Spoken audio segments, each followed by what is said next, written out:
Ultima 7 Part 2 picks up the story about 18 months after the destruction of the Black Gate, and the Avatars discovered some troubling news. My liege, all we found among Battlin's belongings was this enchanted scroll, and a map showing the way to a place called the Serpent Isle. Indeed. Really? It took you 18 months before you finally decided to go searching through his stuff, the Archmage who attempted to bring an evil red god into the world and teleport it away from you vowing revenge. It only just now occurred to you to go looking through his stuff to see if he had a backup plan written down somewhere? No, you cannot do that! You must not! You Avatar! Damn you! Okay, well, that's done. I'm on vacation! Woo! Well, shouldn't we look for the wizard who built the Black Gate in case he tries to build another one? Yeah, eventually. Hey, who's coming to Buccaneer's Den? We hurry, we can still catch happy hour. I'm driving! Chicks dig the magic carpet! Woo! Stand back! Backlin, in the unlikely event that the Avatar stops me from coming through the Black Gate, I command you to follow the unwitting female human Gweno to the Serpent Isle. There I shall outline my plan to destroy Britannia. Oh, and you should probably destroy this scroll too, just in case they take the bizarre investigative leap and actually search through your belongings. And since when did the Guardian start handing out his orders on magic holographic scrolls anyway? We've seen he's perfectly capable of telepathic communication between dimensions, and Batlin was the guy he started talking to in Britannia from the beginning. You're telling me Batlin couldn't remember the phrase, "Go to Serpent Isle"? He had to keep that magic scroll laying around for future reference? 'Tis my worst fear. I must send the Avatar through the pillars to the Serpent Isle. My second worst fear is eating a loaf of bread laced with rat poison, but that seems unlikely to pass. Your ship passes between the Serpent Pillars and teleports away to end up immediately beached on a strange and distant land, the eponymous Serpent Isle. And hey, I even used the word eponymous correctly. And you remember how I complained in my scathing review of Ultima Underworld 2 that even though you're a 9-time savior of Britannia, for some reason you start your adventure with no weapons or armor or spells? Well, in this game, you and your companions arrive on Serpent Isle armed to the teeth with all the swag you got in the Black Gate and more. Everyone's got everything! Magic armor, magic bows, magic arrows, magic throwing axes, magic shields, magic spears, and magic helmets, magic everything, a sword that protects you from magic, and you've remembered to pack your fully loaded spellbook along with the most powerful weapon in existence, the Black Sword. Although, we did forget one thing. We kind of forgot to pack the magic carpet. I mean, being able to fly might have been slightly, kind of, massively useful, but whatever. I mean, finally some common sense, right? The world's greatest heroes actually start the adventure prepared. And then seconds later, you all get struck by lightning repeatedly, which instead of killing you, teleports every single piece of equipment away. Because God hates me. But you know what? I'm not even mad, because at least this game gives you a reason all your equipment goes missing. At least it's not Underworld 2, where the only explanation is you showed up to a party fat and out of shape and wearing nothing but burlap. At least here it's part of the plot. And that reason is the island is racked with bizarre magic storms called teleport storms. When something here is struck by lightning, it's replaced by something else, something completely random from somewhere else on the island. So my precious black sword is now replaced by a rock. And I'm now wearing a woman's fur cap in place of my magic helm. I've got someone's silk stockings, and, I think I kind of got the shaft on this particular exchange. But at least it motivates you to go questing to find your missing items and get them back.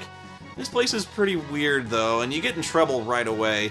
See, the people here aren't exactly the biggest fans of Lord British. I mean, join the club, right? Me neither. I figure we should get along great. Pompous crown-wearing douchebag. But the rest of your companions freaking love the guy for some reason. Even when it becomes clear that everyone else on Serpent Isle hates British and has basically demonized the guy historically, your boys just carry on raising toasts to the idiot and singing songs about him in bars, which gets you arrested and put on trial for treason almost immediately. Why did they hate the guy? Well, back in the DOS era, before we had more than 3 colors in our games, Lord British wasn't the only sovereign around. The land was called Caesarea back then. Remember all those other kings in Ultima 1 who had their own captive princesses? Yeah, well, when Lord British came forward and proclaims that he's discovered the one true religion based on a book he found that comes from outer space, a few people had some understandable objections. Turns out people don't like having a stupid fakey theology imposed on them by royal mandate. Turns out people kinda get suspicious when only one copy of this holy scripture exists, and it's hidden behind impenetrable magic wards, and only one man can even look at it. And this asshole is supposed to be your messiah. Yeah, let's just say a few people called bullshit on Lord British. So in the end, these people who objected, 3 entire nations of people, were forced to leave the planet entirely, because they wanted to continue pursuing their own philosophical beliefs free of persecution. Still thinking Lord British is a good guy, he declares himself king over the entire planet, crushed all resistance before him, creates his own theocratic monarchy, and instead of tolerating any other form of worship or religious belief in his domain, forced thousands of people into extra-dimensional exile. What an asshole! This intolerant prick refuses to even countenance the presence of those who don't blindly follow his made-up religion without question. This wouldn't be the first or last time this would happen either. I mean, in Ultima 6, he didn't even attempt to pursue diplomatic relations with the gargoyles either. He just sends the Avatar to go slaughter everyone who threatens his precious shrines. In fact, the only reason he accepts a truce in the first place is when the Avatar forcibly imposes one on him by giving one of the vortex lenses to the Gargoyle King. What makes British even worse is that his religion is actually a complete lie. A lie that's revealed when you get to Serpent Isle and find the ruins of the ancient people who used to live there, a race of people called the Ophidians. The Ophidians believed in godlike serpents representing the conflicting principles of order and chaos, and they followed their own virtues based on those forces. The serpents take the form of 2 snakes wrapped around together in conflict. 2 snakes coming together, facing each other. But they're one. Actually, it's 3 snakes. There's one snake in the middle called the Great Earth Serpent of Balance. Here's the thing, though. The Ophidians are entirely correct. The Serpents of Order and Chaos actually exist. You see them. Hell, you talk to them. They are fucking real. So real, in fact, that when the serpent in the middle that keeps order and chaos from destroying each other goes missing, the resulting imbalance and conflict starts to unravel the fabric of reality itself, and threatens to not only destroy Britannia and Serpent Isle, but all of existence in every dimension, everywhere. Basically, the serpents are God in these games. What does this have to do with anything, besides Lord British being every bit the power-mad, intolerant, murderous skid mark the Cesarians think he is? Well, as I said, the Serpent of Balance has been lost. I think what happened is that in Ultima 3, Exodus got so powerful he somehow managed to rip the Earth Serpent out of the Void and bound it to guard Castle Death, and from there, I don't know, it got sealed up in a statue. In the meantime, the other 2 snakes started fighting. The Order Serpent ended up killing the Chaos Serpent, and that really fucked things up. And that's why there are teleport storms, that's the universe destroying itself. And Batlin, well, he's got his own plan, although I'm not 100% sure I fully understand the big picture here. He's gathered the 3 pieces of the Chaos Serpent, and he wants to use them to somehow steal their power. He even tells you that he plans to use this power to become immortal and overthrow the Guardian himself. But something goes wrong, again I'm not sure what, but when Batlin tries to open the Wall of Lights, access the Void, and gain this power, lightning strikes him from out of nowhere and just kills him. See how I reward those who fail me. Yeah, but what? The Guardian did that? So he can just smite any poor bastard he wants with Sith lightning at any time? Why doesn't he just use that to kill the Avatar? He could have done that before he destroyed the Black Gate. I don't know. But here's the really bad news. When Batlin fucks up the spell, it releases 3 raw elemental forces of chaos known as the Chaos Banes, and they infect the bodies of your companions and turn them into demigods of chaos. Shamino becomes the Bane of Anarchy. Dupre turns into a monster called the Bane of Wantonness, basically the spirit of lust and selfish desires. And Yolo becomes the Bane of Insanity. Whoa, looks more like the Bane of severe allergies to me. But this is a pretty fucking badass plot, having your friends turn against you and you having to find a way to bring them down. Although I still have to laugh at poor Shamino here. Everyone else gets an awesome new demonic makeover. Dr. Insanulo here gets the clenched teeth and horrible bloodshot eyes. Dupre gets turned into some deranged lizard head guy. And Shamino, the terrible Bane of Anarchy, gets the exact same dopey hangdog look he always had. He just sort of glows blue. I'm sorry, I just can't see the world quailing in terror before a dude in a deerstalker cap. So your old friends, now possessed of this godlike fury, wage a campaign of genocide across the entire island and kill just about everybody. Yeah, well, I didn't need them anyway. They're not really my friends, because I've got the Create Automaton spell, so I'll just make robot versions of my friends and dress them up the same way, and they'll be better, because they don't have to eat or poop or anything. And robots don't abandon you. Not like people do. Anyway, this game is widely considered to be the best of the series because of the high stakes and the shocking turns the plot takes with your longtime companions, when you're forced to hunt them down and attempt to restore their sanity.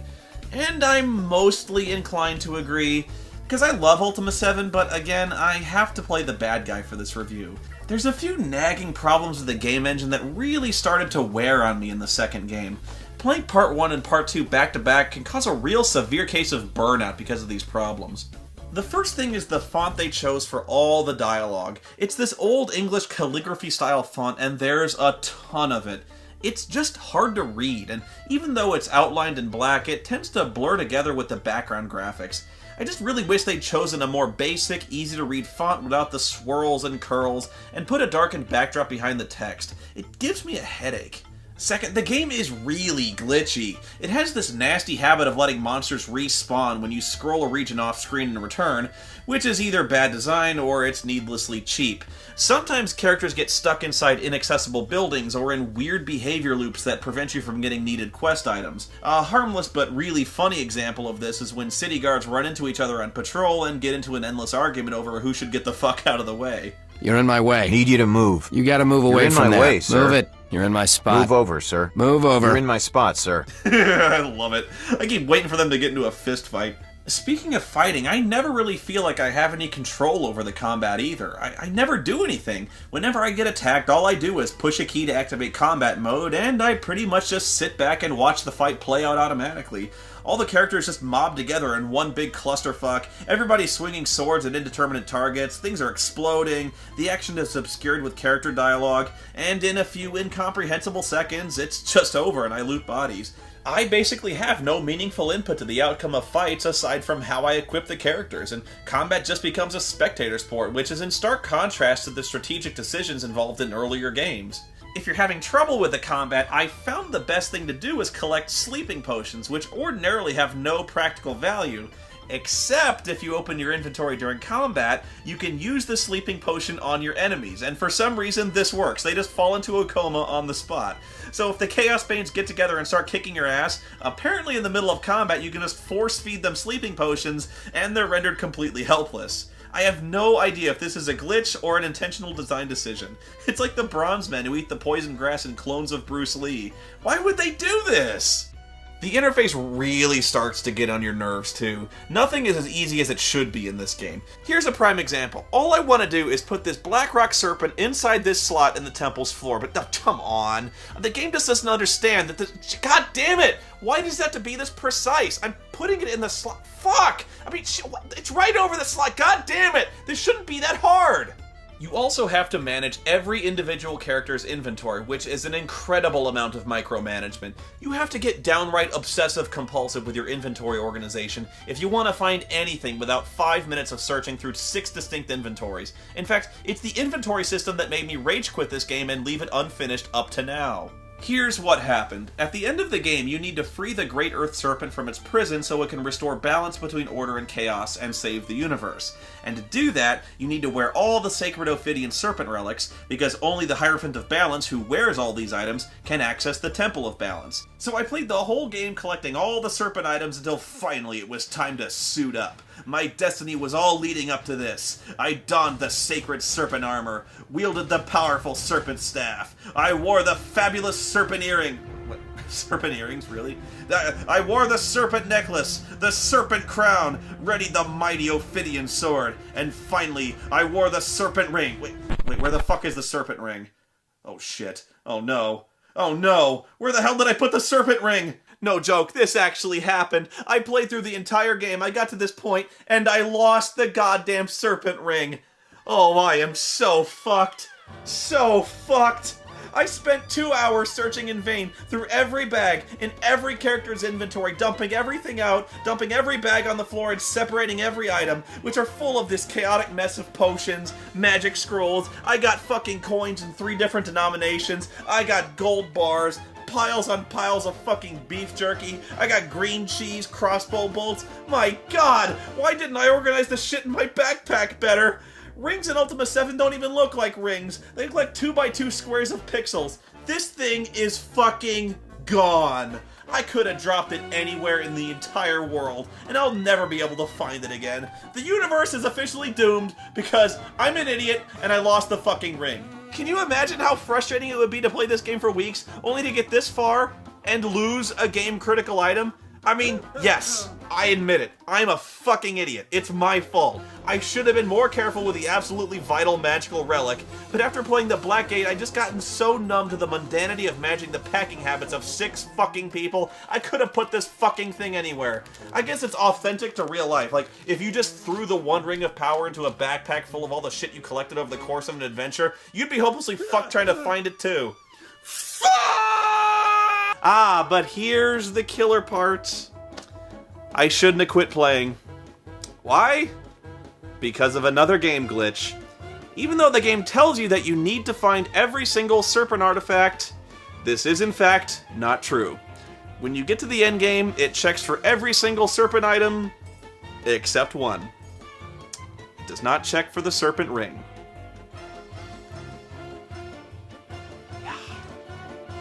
Pretty much a fail all around. I don't know, for some reason I just liked the Black Gate better. Maybe I was a little burned out, and maybe the ring thing pissed me off, but there seemed to be a lot more annoying puzzle solving in Serpent Isle. Your quest requires you to go to all these temples devoted to the various aspects of order and chaos, and each one of those is an exercise in puzzle solving, reading books, taking pop quizzes on stuff in those books. Wait, body transference? Author of the Ultimate Warrior? The Black Gate is nearly completed, Hulk Hogan! Soon the Guardian will descend from parts unknown, and the Mega Powers will truly unite! How should I prepare yourself, you may ask, Hulk Hogan? Should I cover my love-drunken catnip and teabag a horny lion? Should I brush my teeth in icy hot and rinse it out with lemon juice? I can feel it, dude! I can feel it calling in the air tonight! Oh, Lord! Well, that was random. Anyway, the puzzles involving the books are really the most interesting ones. That's not saying much, though. The vast majority of the puzzles consist mainly of collecting items and putting them on pedestals. You do a lot of collecting items and putting them on pedestals. Virtually every single temple, and there's about a dozen of them, require you to collect symbols of stuff like the Comb of Beauty, the Abacus of Ethicality, the Mirror of Truth, Serpent Scepters, other bullshit, and finding pedestals to put them on. It just gets ridiculous at some point, and most of it doesn't even make any sense. I remember one puzzle near the end that requires you to find cubes of order and chaos and put them on a pedestal that builds a teleporter to another room, like 4 of these things. What the hell is a cube of order and a cube of chaos? Who makes these things and why? Did they go bad? Why would the Ophidians create so many needless hoops to jump through just to open doors and reach their places of worship? Even the very last thing you do in this game involves putting things on a pedestal when you have to put the serpent armor, staff, and crown on a table, which turn into the Eye of Balance. What do you do with the Eye of Balance? Why, you go into another room and put it on another pedestal. Then you put more stuff on the pedestal. Then you put the Blackrock snakes on the slots in the floor. This whole game, all you do is get things and put them on things. Hey, I found a thing. Let's find a thing to put it on. Here's some things. Let's find some more things to put them on. Let's put some things on things. Things on things. Here's some things to put on things to create things to put on more things. And there's way too many puzzles that require just flipping switches to open doors elsewhere, often leading to another room with more switches that open doors to rooms with even more switches. There's no logic or strategy to this. You're just meant to guess at combinations, running around until eventually you just exhaust all the other possibilities and find the right switches to proceed. The last temple is insane in this regard. As good as the plot in Serpent Isle is, and it's very good, the gameplay can be a serious drag. Still, I admit, there is a lot of fun to be had when the Banes take over the world because you genuinely don't know where it's going, and holy shit! Attacking jesters that are made of explosions, run! What the hell is going on? Fucking Chuckles has sworn revenge and mobilized an army of suicide bomber jesters, or what? I don't know, I guess I shouldn't bother trying to make sense of a world where cats explode when you click on them. Whoa, or do all cats do that? I've never had one. When you finally subdue the Banes, you collect their souls, resurrect your companions, and restore their sanity. Finally, you have to reform the Chaos Serpent, but the only way to bind it back together is through a human sacrifice. So your friend Dupre, unable to cope with the guilt of all the deaths he's caused at his hands, commits suicide in your place by hurling himself into a crematorium. That done, you go to the Temple of Balance, flip a lot of switches, put a shitload of things on other things, and finally release the Great Earth Serpent, which somehow pulls you into the void. Balance is restored. Serpent Isle, Britannia, your Earth, the entire universe, all are saved. We thank you. Well, well, well, Avatar. You have managed to thwart me once again. Well, actually, I thwarted Batlin, who released the Chaos Banes and tried to become immortal. Now that I think about it, the Guardian didn't really do anything. What was his plan? Huh. But now here you are, poised at the edge of eternity. Perhaps you would join me on another world altogether. We do have a score to settle. Whoa, wait. You mean to tell me the Great Earth Serpent, who totally owes me one, has nothing to say about this? This shit goes down right in front of him. Oh, holy shit, what the fuck, Earth Serpent, help me! Sorry, Avatar. I'd love to help, but, kinda busy. Balance and stuff. I mean, dude, that's just cold.